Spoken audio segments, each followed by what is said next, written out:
তোমরা যারা forex trading প্রথম থেকে শিখতে চাও একেবারে জিরো টু অ্যাডভান্স লেভেল, তাদের জন্য আমি নিয়ে এসেছি ফরেক্স ট্রেডিং মাস্টার্স কোর্স। আর আজকের এপিসোড হলো এপিসোড 2।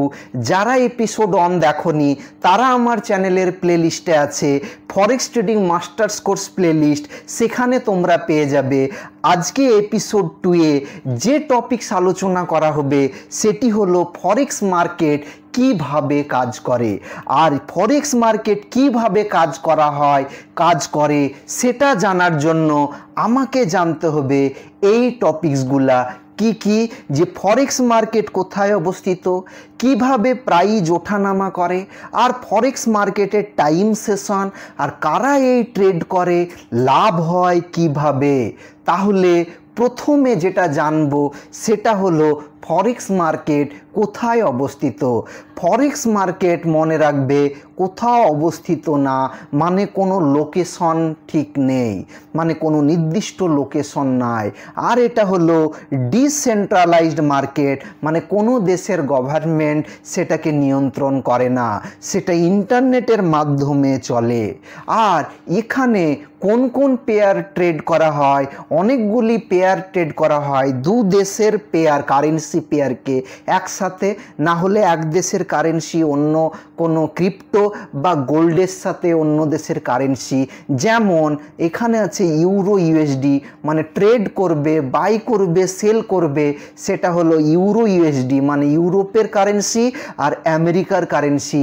আবার জিবিপি ইউএসডি, মানে জিবিপি হলো গ্রেট ব্রিটেনের কারেন্সি, ইউএসডি হলো আমেরিকার কারেন্সি। আর ইউএসডি মানে হলো গোল্ড আর আমেরিকার কারেন্সি। আর বিটিসি ইউএসডি মানে হলো বিটকয়েন আর আমেরিকার কারেন্সি। এগুলানে ট্রেড করা হয়। এরপর জানবো যে প্রাইস কিভাবে ওঠানামা করে। প্রাইস ওঠানামা করে তার জন্য অনেকগুলা কি টার্ম ইফেক্ট করে, কি যেমন প্রাইস ওঠানামা করে ডিম্যান্ড এবং সাপ্লাইয়ের ওপর, এবং ইকোনমিক নিউজের উপর, ইন্টারেস্ট রেটের ওপর, বিভিন্ন পলিটিক্যাল ইস্যুর উপর এবং ওয়ারের উপর। দেখা গেল আমেরিকায় যুদ্ধ শুরু হয়ে গেল, যদি যুদ্ধ শুরু হয় তাহলে ইউএসডির ভ্যালু কমে যাবে, তাহলে ইউএসডির সাথে যেসব পেয়ারের ট্রেড করব তাদের ভ্যালু বেড়ে যাবে। আবার যদি ইউরো ইউএসডি একটা পেয়ার নিলাম, ইউরো ইউএসডি, আর যদি সে দেশের মানে ইউরোপের যদি কারেন্সি, ইউরোপের যদি ইকোনমিক নিউজ খুব ভালো থাকে, মানে সেই দেশে সেই বছর কোনো পারফরমেন্স ভালো ইকোনমিক দিক থেকে, তাহলে ইউরো ইউএসডির ভ্যালু বাড়বে। এবার তাহলে এইভাবেই প্রাইস ওঠানামা করে। এবার জানবো যে ফরেক্স মার্কেটের টাইম সেশন।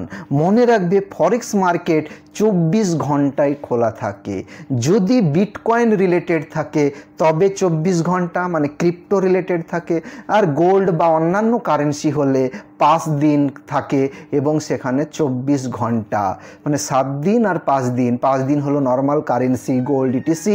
ক্রিপ্টো যদি যুক্ত থাকে তাহলে 7 দিনই করা হয়, আর মার্কেট 24 ঘন্টা খোলা থাকে। এবং এগুলানের মধ্যে অনেকগুলো সেশন থাকে, সেই সেশনে মার্কেট হয়তো বেশি ওঠে বা কম ওঠে। সেই সেশনগুলো হলো, একটা হলো সিডনি সেশন মানে অস্ট্রেলিয়ার, তারপর হলো টোকিও সেশন জাপান, তারপর আছে লন্ডন সেশন, তারপর আছে নিউ ইয়র্ক সেশন। সব থেকে বেশি মার্কেট ফ্ল্যাকচুয়েট বা ওঠানামা করে লন্ডন সেশন আর নিউ ইয়র্ক সেশনে। ওকে, এবার জানবো যে কারা এই মার্কেটে ট্রেড করে বিভিন্ন হেজ ফান্ড, যারা ফাইন্যান্সিয়াল ইনস্টিটিউট যারা, তারা গভর্নমেন্ট করে, কোম্পানি করে, রিটেলার মানে আমি তুমি ফ্রেন্ডসরা করছে, এরা হলো রিটেলার। আর কে করে? ব্যাংক করে। আর এই ছিল আজকের এপিসোড। আর এপিসোড 3-তে জানবো যে কারেন্সি পেয়ার কি, বেস অ্যান্ড কোড কারেন্সি কি, তার জন্য তোমাদেরকে কি করতে হবে, একটু সহযোগিতা কি, সাবস্ক্রাইব করে দিতে হবে তোমাদের ভাইয়ের চ্যানেলটাকে। আর কি করতে হবে, শেয়ার এবং কমেন্টস এবং লাইক করতে যেন না ভুলো। আজ বাই।